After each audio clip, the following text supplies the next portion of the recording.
Welcome to Revenge with Lyra. The hospital gown was cold. So was the hallway. So was the way the nurse didn't make eye contact when she wheeled me out into the discharge bay. I had blood dried behind my ear, a split lip, and a deep cut across my left shoulder. No broken bones. Just bruises. And quiet. The kind of quiet that makes you ask yourself a question you're too embarrassed to say out loud. Will anyone come? I didn't expect flowers. Or balloons. Or anyone waiting with a car already warmed up. I just asked, one text, to the group chat labeled Fam Bam Red Heart. Need a ride from the ER. I sent a photo too. Nothing dramatic. Just my wristband, the 4 mark, the hospital name in the corner. My sister replied 6 minutes later. We're at bottomless brunch. Order an Uber. With a laughing emoji. As if my pain was punchline material. I read it once. Twice. Then replied, will do. Didn't argue. Didn't guilt. Didn't beg. I slid my phone back into my pocket, nodded at the nurse, and walked outside into the sharp evening air. There was a bench near the exit. I sat there while my Uber app spun in circles. But something in my chest didn't feel right. Not physical. Not yet. It was the realization that even in my worst moment, my family chose brunch. And mimosas. And Instagram photos with captions like, Saturdays are for sisters. 12 hours later, after I'd gone home alone, after the painkillers had worn off, something changed. Inside me. And around me. Because at 11:14 p.m., my sister's phone rang. She picked up. Probably still tipsy. Probably still laughing. The voice on the other end wasn't mine. It belonged to a police officer. And his words turned the air in her lungs to cement. Are you listed as the emergency contact for name? She said yes, still half smiling, until he added, he stopped breathing 12 minutes ago. She told me later that she dropped the phone, right there in the booth, between a half-eaten omelet and her second mimosa. The officer had said 12 minutes. She probably spent 10 of those brushing off the ring. Too loud, too busy. Too full of herself to care. The brunch crowd fell silent when she screamed. Not out of guilt. Out of fear. Because for the first time, she realized I could actually disappear. They'd found me at home, collapsed on the bathroom floor. All that just bruises stuff? Turns out, internal bleeding doesn't send a courtesy text. The EMT who showed up said I was minutes from losing consciousness completely. He found the Uber receipt on the kitchen counter, crumpled, unread. A bottle of prescription meds untouched. My name barely whispered when they lifted me onto the gurney. I flatlined once. Came back. Flatlined again. Then I stabilized. The hospital called it lucky. The doctor called it a delay in proper care. I called it something else. A moment I'll never forget, not because I almost died, but because of who didn't show up. When I woke up in ICU, the lights were dim. My sister was there. Mascara smudged. Hoodie borrowed. She sat stiff in the visitor's chair. Why didn't you tell me it was that bad? She whispered. I didn't answer. Not right away. Because here's the truth. I had. Every message, every call, every small sign over the years that said, I need you. She'd laughed off. Dismissed. Swatted like a gnat. And now, suddenly, she cared? Because someone in uniform told her I stopped breathing? No. That wasn't love. That was consequence. I turned my head toward the window. Spoke without looking at her. You told me to call Uber. Uber doesn't sit at the ICU all night. She flinched. But I didn't. Because something in me had already shifted. I wasn't just her little brother anymore. I was a man who survived being forgotten. And now, I was remembering everything. She tried. Oh, she tried. The next morning she brought coffee. My favorite, or what she thought was. Hazelnut, no sugar. I hadn't touched that order in 3 years. She sat by my bed like we were starring in some sad movie, waiting for forgiveness to roll in with the credits. I didn't say much. Didn't give her what she came for. Because this wasn't about mimosas. It wasn't about brunch. It was about every single moment she taught me, without saying it out loud, that her comfort mattered more than my survival. I didn't think it was serious, she whispered. That's the problem, I said. You never do. Her face crumbled. But I didn't hand her a tissue. I'd stopped cleaning up after her long ago. By the time the rest of the family showed up, late, of course, they brought flowers and stories. We were about to text you. We didn't know how to help. Maybe next time give us more of a heads up. Next time. Like grief books appointments. Like near-death sends calendar invites. I nodded politely. Listen, like a man being offered a contract he had no intention of signing. That evening, when they left, I asked the nurse to turn off visitor access. Just for one night. And in the quiet, I wrote one message. Not for them. For the officer who called her. I found his name in the discharge report. Typed slowly, carefully. Then sent. You saved my life. Not because you showed up, but because you saw what no one else did. Thank you. He replied 3 hours later. Simple. No one should ever have to dial out of their own family for help. I read it twice. And felt something loosen in my chest. Because he was right. I shouldn't have had to. But I did. And now that I had, I wasn't going back. I was discharged on a Tuesday. No balloons. No fanfare. Just a wheelchair, a clipboard, and a nurse who smiled like she knew I was walking out of more than just a hospital. My sister offered to drive me home. I said no. Called the same officer who made the call. He picked me up without a second of hesitation. The ride was quiet, comfortable, safe. He didn't ask questions. Just turned the radio down and said, "Let me know if you need anything else." And in that moment I realized he was more of a brother than my actual one ever was. When I got home, I started cleaning. Not the apartment, my life. I left the family group chat. Not with drama. Just a quiet exit. The kind they couldn't argue with because silence doesn't leave fingerprints. I boxed up old birthday cards. Took down framed photos from years that no longer counted. Wiped the digital slate too.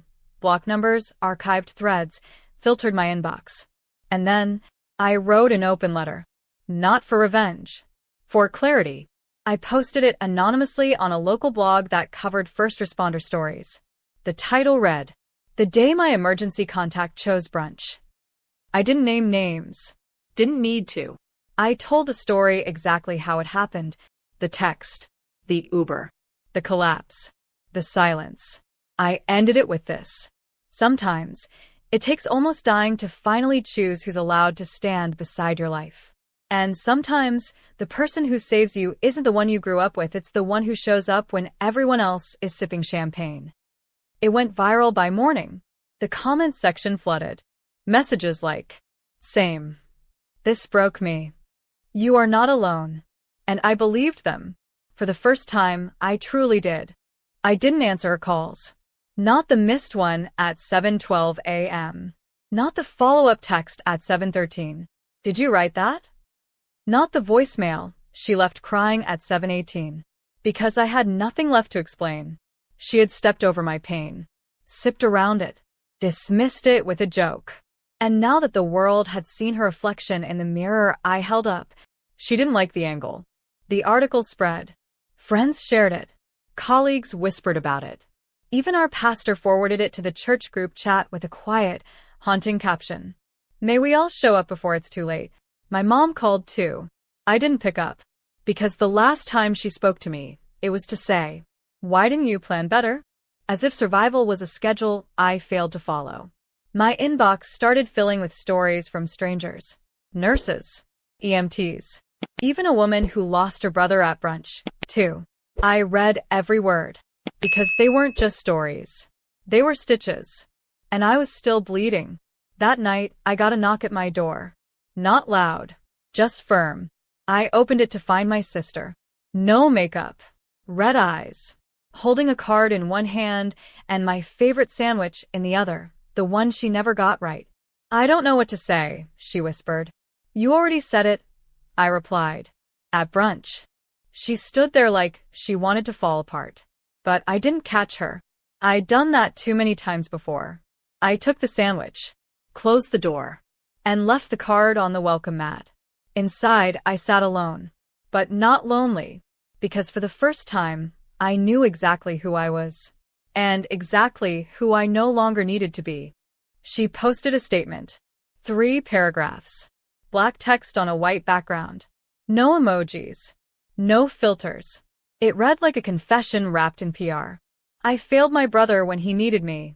I chose comfort over compassion, and I'll regret that for the rest of my life. She didn't tag me, but she didn't need to. The internet connected the dots. People reshared the blog post with her apology. Some forgave her. Others didn't. I didn't care either way, because the story was no longer about her. It was about me, surviving what I wasn't supposed to survive. Standing where no one thought I would. I didn't reply, didn't call, didn't validate her redemption arc. Instead, I made a quiet decision. I updated my emergency contact. Not to her. Not to anyone in my family. To Officer Harris. The man who saw a stranger and acted like family. I texted him. Hope it's okay. I listed you. He replied instantly. Of course. I've got your 6. That was it. No drama. No guilt. Just something I'd never had from my actual bloodline consistency. Later that week, I got an invite to a family healing dinner. My sister wanted to host. Said it was time to talk things through. I RSVP'd no. Didn't even hesitate. Because you don't heal by sitting in the same room that broke you. You heal by building your own. And I was doing exactly that. One boundary at a time. I was invited to speak. A community panel, small, local, for survivors of medical neglect and family estrangement. The organizer had read the blog post. Said it struck a nerve. Said people needed to hear the rest. I almost said no. Then I remembered the silence in the ER. The buzz of my unanswered phone. The sound of my own breath slipping away. I said yes. The room wasn't packed, but it was full of something better. Truth. People who didn't pretend. People who'd been hurt and healed anyway. I took the mic. Hands steady. Voice clear. I didn't name my sister. Didn't list every betrayal. I didn't need to. Instead, I said, family is not who shares your blood.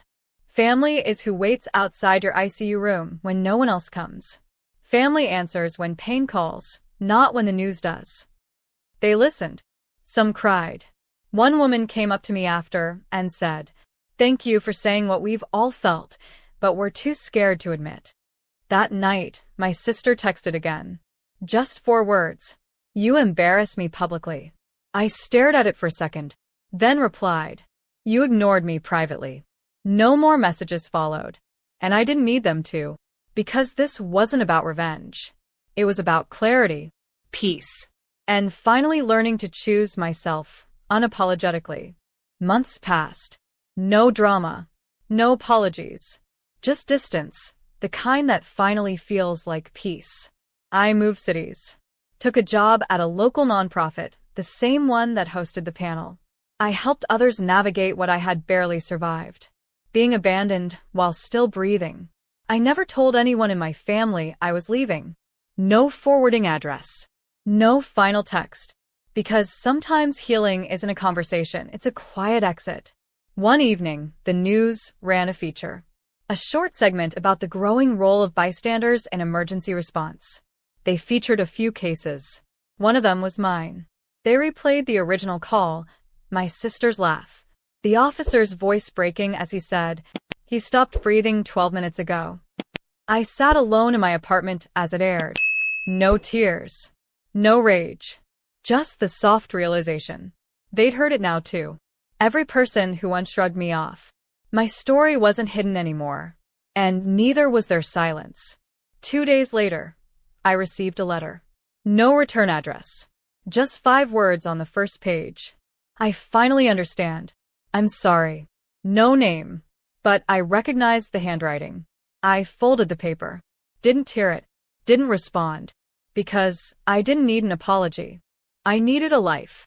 And I'd finally started living one, without depending on people who only show up when it's too late. I sat back in my chair, stared at the skyline outside, and whispered to myself, not in bitterness, but in calm. They lost me the moment I needed them most, and I smiled, because I was no longer asking for rides. I was driving my own story now. Some losses aren't loud. They don't come with screaming matches or slammed doors. Sometimes, it's just a single unanswered message. And a silence that cuts deeper than betrayal ever could. She laughed while I bled. They brunched while I begged. And yet, I didn't choose revenge. I chose to heal quietly, deliberately, fully. Because family isn't who shares your last name. It's who holds your hand when you're too weak to lift your own. And the day I nearly died, I learned who that was. And who it wasn't. So, here's the question that lingers. When someone calls you in pain, do you answer? Or do you leave them wondering if they ever mattered at all? I don't hate them. But I no longer hope they'll change. Because I changed. And that was enough.